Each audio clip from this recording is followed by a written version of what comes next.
Alhamdulillah, syukur. Malam ini kita dapat sambung pengajian kitab Ihya untuk kali yang ke-120. Dan tajuk kita malam ini, kenapa jadi rahsia? Ini merupakan kesinambungan daripada kuliah kita 2 minggu yang lepas. Sebab minggu lepas tu tertangguh. Kuliah 2 minggu yang lepas, dia bicara tentang ada tak hal-hal yang rahsia dalam agama ni. Jadi kesimpulannya ada.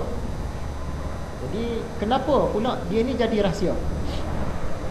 Ada hal-hal yang bersifat rahsia, tersembunyi ataupun sir dalam agama. Bagaimana boleh jadi begitu?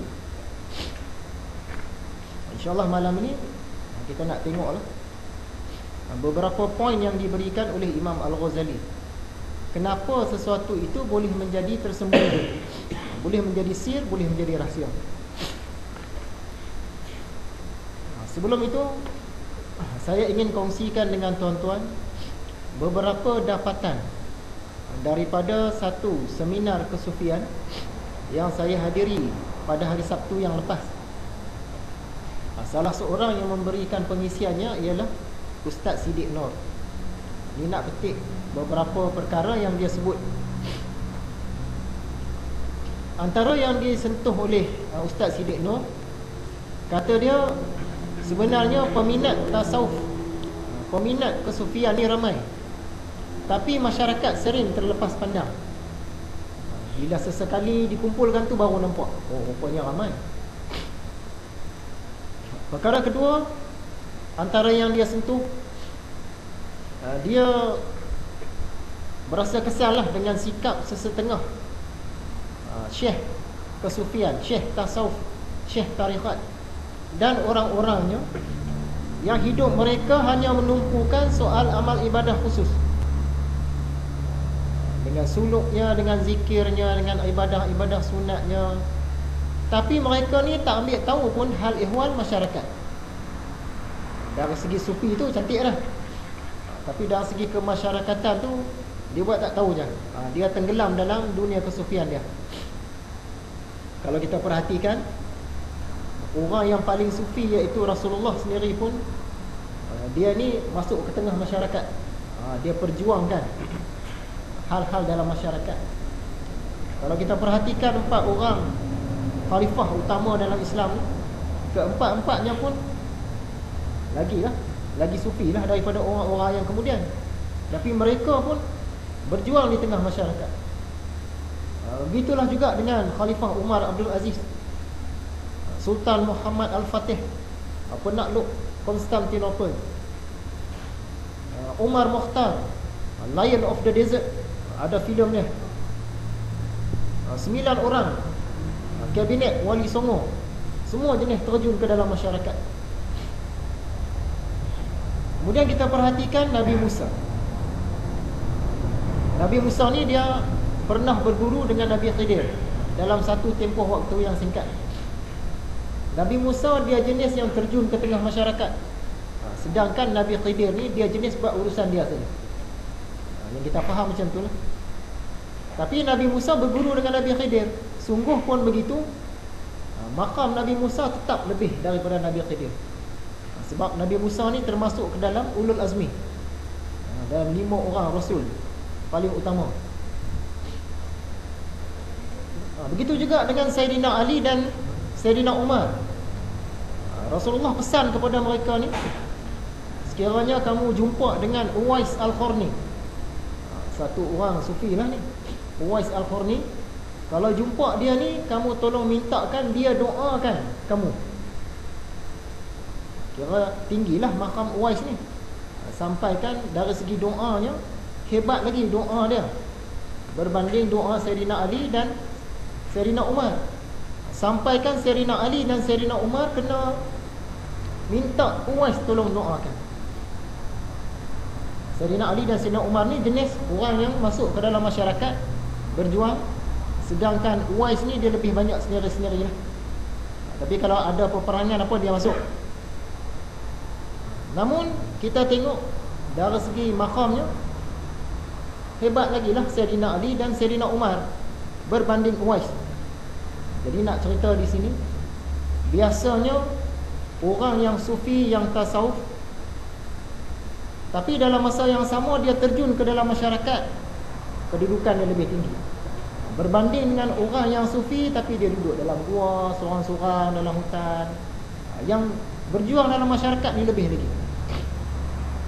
Dan sebab godaan-godaan banyak. Yang kita duduk dalam rumah seorang-seorang tak ada godaan sangat.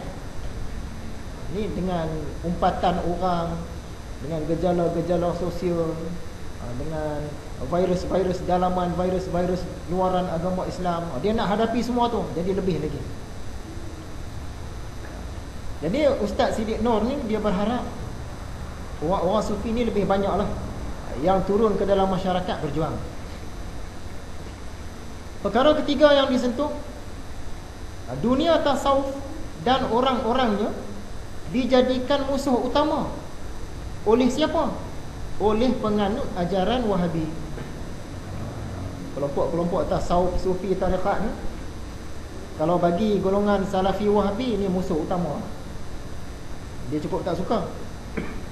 Kan ke dalam Islam ni ada 6 virus dalaman. 6 ni selalu bawa masalah.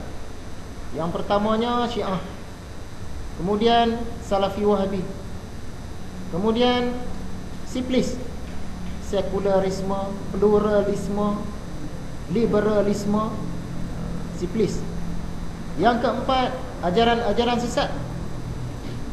Yang kelima, golongan anti hadis. Yang keenam, Ahmadiyah, Qadiani. 6 virus ni dia duduk dalam Islam. Jadi dia menyerang kita dari dalam. Tu yang payah tu. Kalau virus Kristian ke, Yahudi ke, etis ke, dia serang dari luar. Ni dia serang dari dalam. Macam isu yang kita sentuh 2 minggu yang lepas, isu anjing tu, sentuh anjing tu, kita tengok virus mana yang memainkan peranan? Siplis dengan Salafi Wahabi. Yang ni yang paling banyak duk sokong. Kalau kita perhatikan isu-isu yang berada dalam masyarakat ni, mesti tak lepas daripada 6.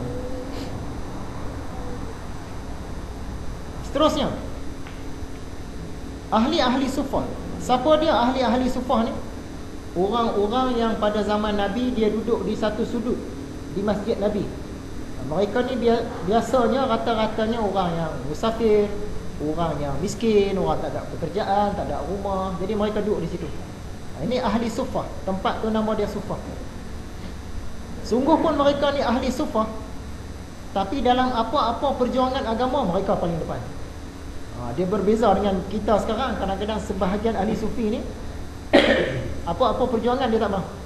Dia kira amal ibadah dia saja. Dengan hakikat dia, dengan makrifat dia, dia tenggelam dalam amal ibadah dia saja. Tapi ahli sufah pada zaman Nabi, ada apa-apa perjuangan mereka duduk saf paling depan. Sikap macam inilah yang kita nak contoh. Perkara kelima yang disentuh, antaranya dikatakan Ustaz Siddiq Nur ni dia sangat menyanjunglah salah seorang ustaz dia. Dia sebut nama Ustaz Abu Bakar.